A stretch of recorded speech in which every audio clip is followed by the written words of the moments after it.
Good morning. In today's headlines, the polls in Brazil predicted an easy victory for one of the candidates in yesterday's election, but that election is now headed for a second round as Bolsonaro defies expectations.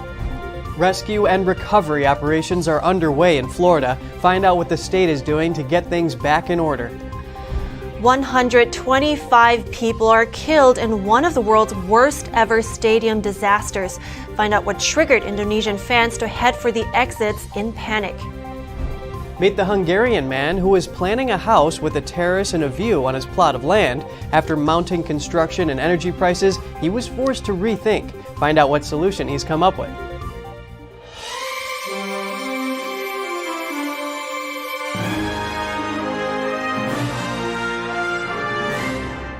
Good morning. Welcome to NTD. I'm Kevin Hogan. Good morning, and I'm Evelyn Lee. Happy Monday, October 3rd today.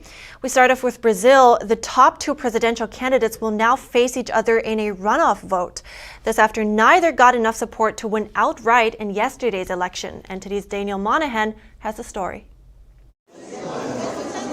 It's an election that will determine whether the country swings back to the left or keeps a conservative incumbent in office. Former President Luiz da Silva had around 48% support, while President Jair Bolsonaro had 43% support. Pre-election polls had given da Silva a commanding lead. Bolsonaro had this to say about that disparity. We overcame today's lie. Datafolha saying it would be 50-30. We overcame that lie. We are moving forward where all is now equal. And we will better demonstrate for the Brazilian people.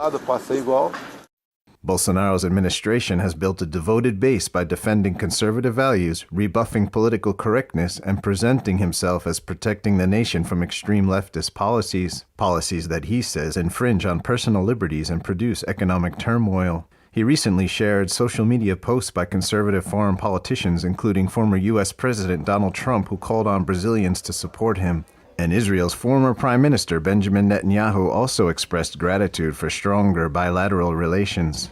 Meanwhile, his opponent da Silva, known as Lula, is feeling confident going into the next round. I've never won an election in the first round. I've won all of them in the second round. All of them. Da Silva was once a metal worker who rose from poverty to the presidency. He built an extensive social welfare program during his 2003 to 2010 tenure. He is also remembered for his administration's involvement in vast corruption scandals that entangled politicians and business executives. Da Silva's own convictions for corruption and money laundering led to 19 months imprisonment. The Supreme Court later annulled Da Silva's convictions on grounds that the judge was biased and colluded with prosecutors. Meanwhile, Bolsonaro urged his compatriots in the runoff to consider how policies will shape Brazil's self-defense, freedom, and freedom of religion. The second round vote will be held on October 30th. Daniel Monahan, NTD News. And now we want to bring in Marcos Schottges for more on this live. He's the editor-in-chief of Epoch Times Brazil. It's good to have you, Marcos. Thank you for having me, Evelyn. Well, many do see the candidates as being from two very opposite ends of the political spectrum. So should Lula actually be able to take Bolsonaro's presidential seat now in the runoff election, what do you expect him to change first? Well, one thing we have to understand here is that Lula presents himself as a moderate on the international stage, but he's a hard left-leaning candidate. He has ties to Fidel Castro. Well, Fidel is now deceased, but he has ties to the Cuban regime, the Venezuelan regime, and to the Nicaraguan regime. So what I imagine him to change first is that he'll probably make Brazil a country more favorable to dictatorships throughout Latin America and Africa, as it has been under his mandate. The last time he was president from 2003 to 2010, and I also probably expect him to go back in some way to the kleptocracy scandals of the past. Let's not forget he's been convicted for corruption and is running only because he was released on procedural grounds, not on the merit of his accusations. So I expect the country to become more akin to China, Russia, even more than it is now, and more akin to South American and African dictatorships. And the first thing he'll probably do if he gets elected is getting Brazil back into multilateral organizations which support those authoritarian regimes, such as SELEC, the Community of Latin American Caribbean States. That's certainly interesting, and I do imagine your answer would somewhat tie into my next question as well, because the election is getting a lot of interest from the U.S., I mean from both sides of the political aisle. So what does the election mean for us here in the U.S.? What's the significance? Well, it means a lot to the U.S., and I'll explain why. Brazil, under Lula, rose to be one of the most economic prominent countries in the third world. Brazil now, viewers in the U.S. may not notice, but Brazil is the fourth largest producer of food in the world. It holds 17% of rare earth mineral reserves, which is a key resource to produce everything from jets to microchips and anything else you might imagine in the industry. So Brazil is key to the U.S. from an economical perspective because it holds key strategic resources. And it's a country that is more and more leaning toward China and Russia in the long run. Even under Bolsonaro, that trend seems to have somewhat stagnated, but not fully stopped. And it's a trend that comes originally from the hard left-leaning presidency of Lula da Silva. So it's important to the U.S. from a strategic perspective, but also because of the southern border, because Lula is friendly to a lot of the regimes who are working to basically flood the southern border. A recent report by the Center for a Secure Free Society, a respectable U.S. think tank, was talking about how 25% of the cocaine trade in the world goes through the Venezuelan regime, the Cartel de los Soles, as it's called. So it has these two main strategic implications. It will probably give the U.S. a region that's more and more aligned to China and Russia and less aligned with their interests. And it will also probably have consequences on the southern border, with Lula supporting many of the regimes who are sending migrants and drug traffickers there daily. Wow, yeah. And before we go, I want to touch on something else really quick, because I want to talk about the surge in violence that's coming from supporters of both candidates, really. So now people worry this election could destabilize the country. What do you think will the climate be after the election? Well, I want to explain something real quick here before we move on. Bolsonaro is the first right-wing candidate to rise in Brazil, really, in the last 2 or 3 decades. So before Bolsonaro, what we had was left-wing moderates running off against hard left candidates, plus social democrats, as they call themselves, but really moderate leftists running against the hard leftists, Lula's Workers' Party. So under the corruption scandals, when they arose in 2014 and 2016, their highest point, and Dilma Rousseff, Lula's candidate, at the time was impeached. She was in the presidency. Brazil was really looking for an alternative to the left-leaning situation it had been in years. This is a mostly Christian, mostly conservative population, and they really had no political expressions. It's what we call the scissors theater, in which two parts work as part of the same mechanism. And they're going off and on against each other, but they're really cutting off everything else that's not in that mechanism. So polarization might seem bigger because before, candidates were really discussing how they would get to socialism. Now they're discussing whether they will get to socialism. So it's natural that the opposition grows bigger. Now, it's not as tough as it may sound in the international press, because many of those reports are really pinpointing isolated cases of violence and trying to make them look political, when really they might not be. So I think it's a bit exaggerated internationally. Okay, very interesting insights. Thank you so much, Marcos Schottges from Epoch Times Brazil. I really appreciate it this morning. Thank you, Evelyn. There is a heart-wrenching tragedy that happened in another part of the world. Indonesia has suffered one of the world's worst stadium disasters, with officials saying that at least 125 people have died in a riot and a crush after a match on Saturday. It is one of the world's worst ever stadium disasters. The tragedy unfolded on Saturday in Malang, in the province of East Java, after home side Arema FC lost 3-2 to Persebaya Surabaya. East Java Police Chief Nico Afinta said frustrated Arema supporters invaded the pitch. Officers responded by firing tear gas in an attempt to control the situation, triggering the crush and cases of suffocation. Afinta claimed officers had been attacked and cars damaged, and said the crush happened when fans fled for an exit gate. 180 were also injured. Among them was 22-year-old Mohamed Rian Dwikiono, who said many friends had lost their lives because of officers who dehumanized us. The head of one of the hospitals in the area treating patients told Metro TV that some of the victims had sustained brain injuries and that the fatalities included a 5-year-old child. On Sunday, Malang residents gathered outside the stadium to lay flowers. Indonesia's president, Joko Widodo, has ordered the Football Association of Indonesia to suspend all games in the top league until an investigation has been completed. World Soccer's governing body FIFA has requested a report on the incident from Indonesia's PSSI Soccer Association. In its safety regulations, FIFA specifies that no firearms or crowd control gas should be carried or used by stewards or police. East Java Police did not immediately respond to a request for comment on whether they were aware of such regulations. Officials say 17 children, including a 5-year-old, were among those killed in the stampede. Now back to the U.S. Remnants of Hurricane Ian will continue to affect mid-Atlantic states this week. Heavy rain and wind are expected through the Interstate 95 corridor over the next couple of days. The National Weather Service has issued coastal flood warnings for North Carolina up to New Jersey and parts of Long Island. Water levels are expected to rise between 1 and 3 feet. It's possible that your extra rainfall during the times of high tide could affect drainage systems. That could cause flash flooding in some areas. Rescue and recovery efforts are underway in Florida. The hurricane caused widespread flooding throughout the state, and confirmed deaths are now up to 80. NTD's Jeremy Sandberg has more on the disaster response. Florida Governor Ron DeSantis says there's been an outpouring of support from both inside and outside the state. We've had more urban search and rescue teams responding to this disaster than any event in American history since 9/11.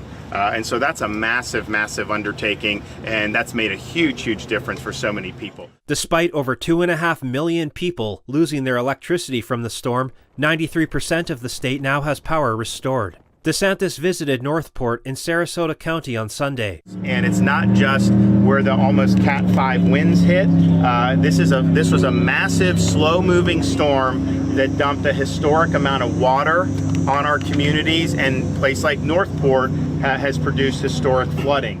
He says it has the most standing water he's seen anywhere in the state. Search and rescue crews have been sweeping through the hardest hit areas where communications have been cut off to make sure people are safe. Elon Musk has provided Starlink receivers to the state so people can contact loved ones. DeSantis says around 20 have been set up at points of distribution where residents can pick up food and water. Evacuation operations were conducted on Sanibel Island via helicopter. The island has been cut off from the mainland after its causeway collapsed, making it hard to get supplies in. Parts of Arcadia are underwater and a nearby highway shut down. Florida's disaster recovery is expected to cost tens of billions of dollars. Counties will be 100% reimbursed for debris removal over the next 30 days. One estimate put insurance claims between $28 and $47 billion. Most of those are from flood-related water damage. Jeremy Sandberg, NTD News.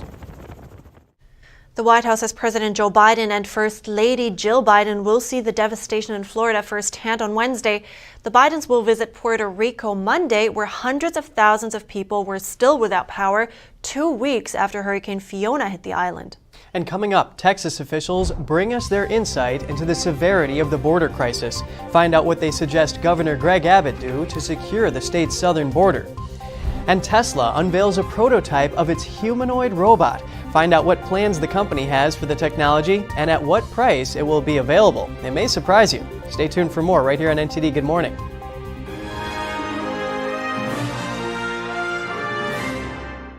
That was a shooting gallery up there. I could hear the tremble in his voice.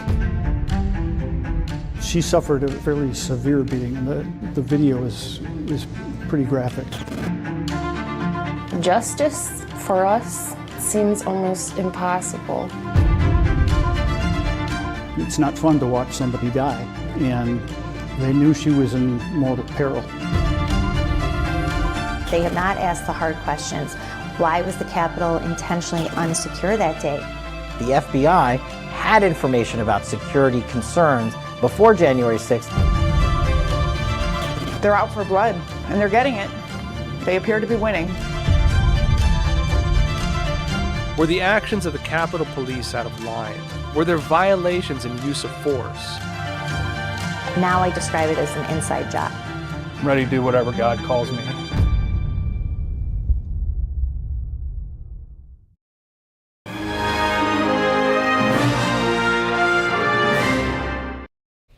Good to have you back. Trouble down south. For the first time ever, arrests at the southern border have exceeded 2 million in one fiscal year. In August alone, there were over 200,000 apprehensions. A county attorney and a county sheriff from southern Texas share what they are dealing with on the ground. Here are the details. The Dallas Jewish Conservatives, an events-based political organization, hosted a panel on the border crisis on Sunday. Among their speakers were Kinney County Attorney Brent Smith and Goliad County Sheriff Roy Boyd. Here's what they had to say about the severity of the border crisis in their counties. We have so much human trafficking, human smuggling, evading arrests, stash houses. You know, right now in the county, we have over 7,000 criminal offenses that are being prosecuted. Wow. That's criminal trespass and the ones I just named. So our judicial system is slammed. I think before the border crisis, we would have 6 cases a month. And now we're at about 400 to 500 a month.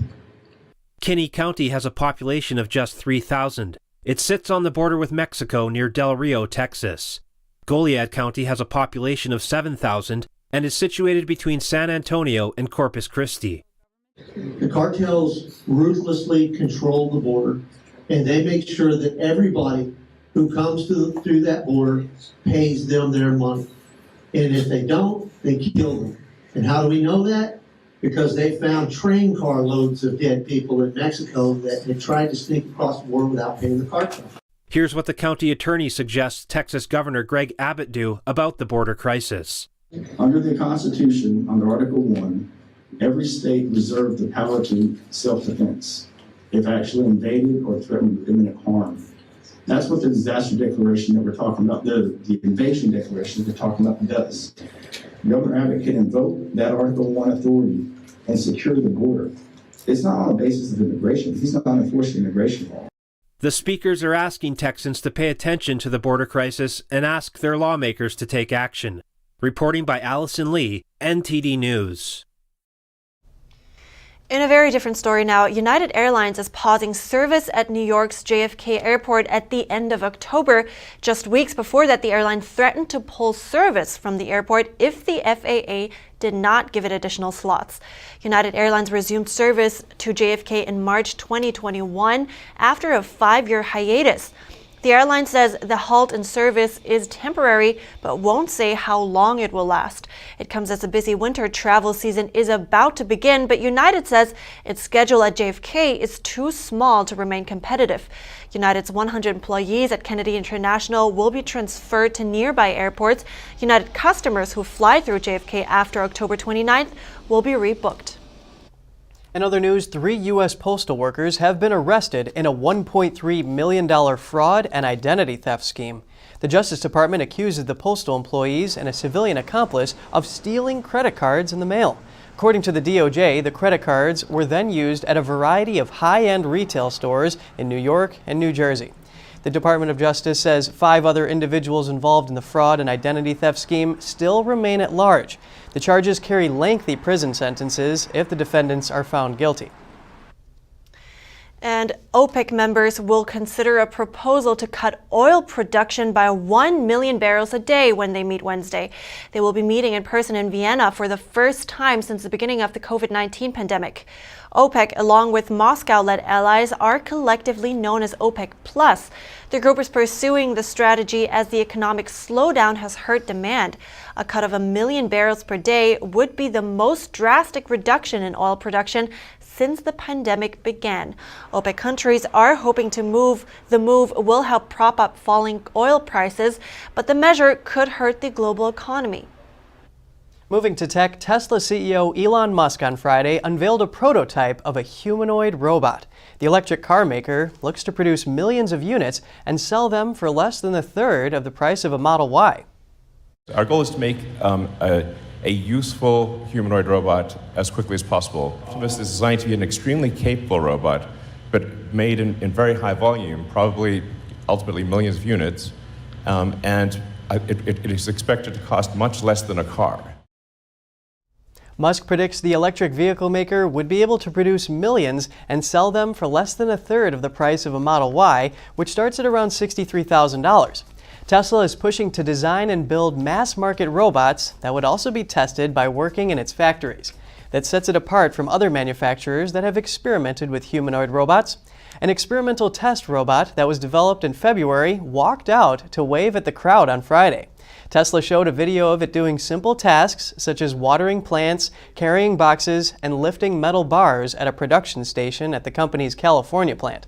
Musk said a more streamlined version called Optimus would be able to walk in a few weeks. He says he expects that Tesla would be ready to take orders for the robot in 3 to 5 years. Musk, who has spoken before about the risks of artificial intelligence, says the mass rollout of robots has the potential to transform civilization and create a future of abundance.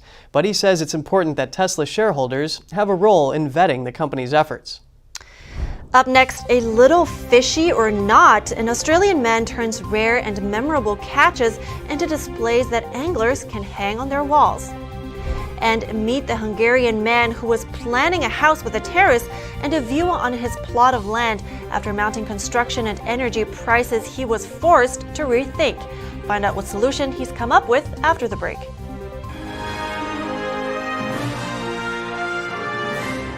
Hi, I'm Smokey Bear, and I made an assistant to help you out, because only you can prevent wildfires. Hey, Assistant Smokey Bear, call me Papa Bear, because I'm grilling up dinner.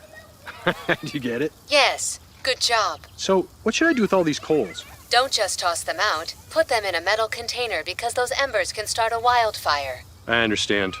The stakes are high. Ha ha ha ha. See, Smokey thinks I'm funny. At The Nation Speaks, we don't just scratch the surface. We want to go wide and deep. Our viewers come away with a much richer understanding of the issues of the day. We really make a big effort to bring on different voices onto the show. We don't just talk to experts and newsmakers, which of course are extremely important, but we also want to hear from the American people. So the people who are impacted by the policies and issues that we're talking about, because what they have to say is just as important to the national conversation.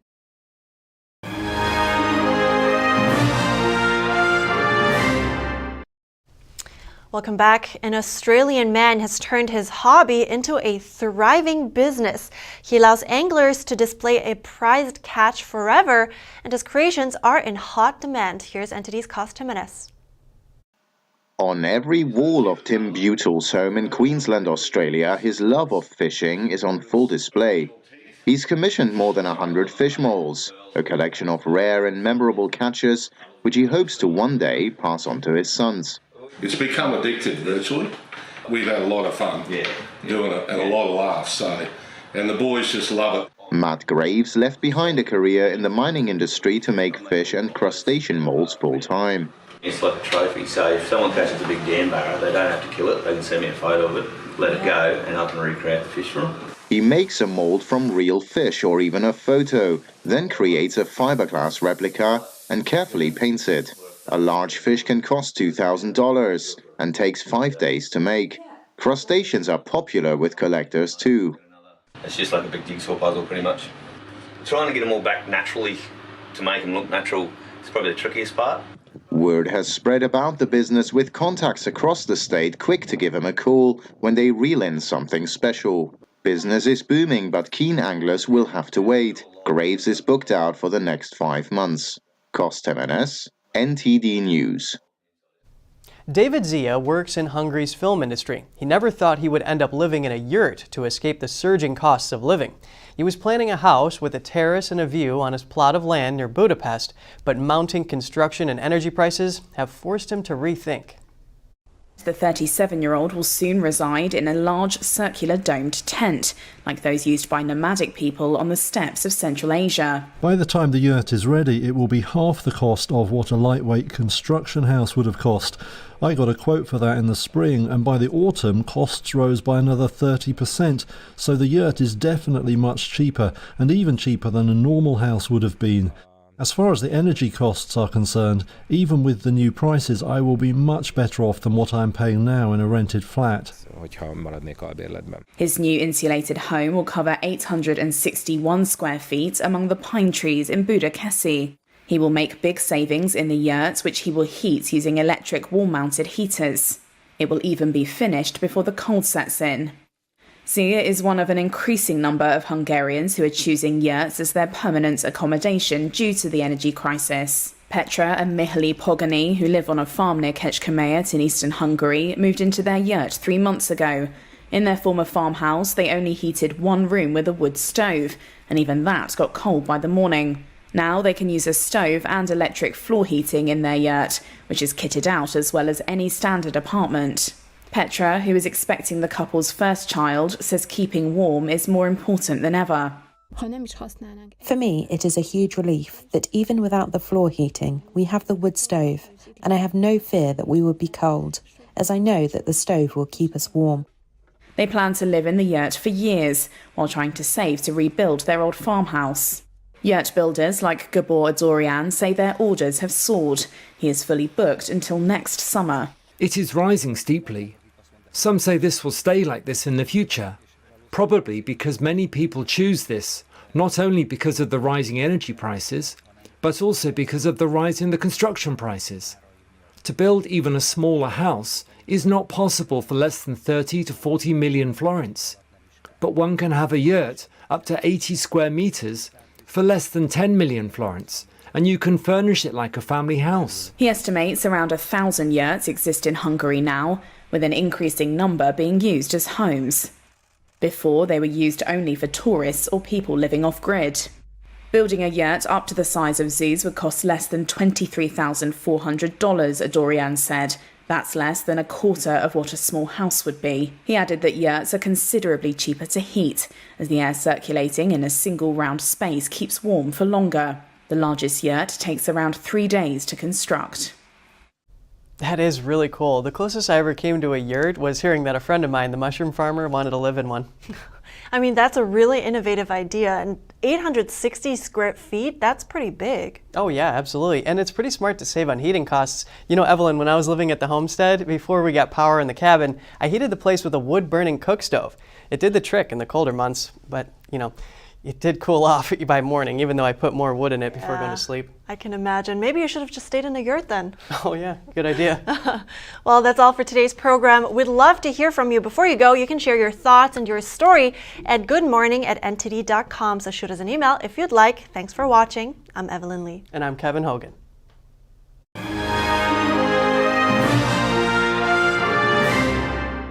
Thanks for watching us on YouTube. Did you know YouTube only keeps selective videos on its platform? So if you want to make sure you get the full picture, just subscribe to our newsletter. Go to newsletter.ntd.com and sign up. It's free.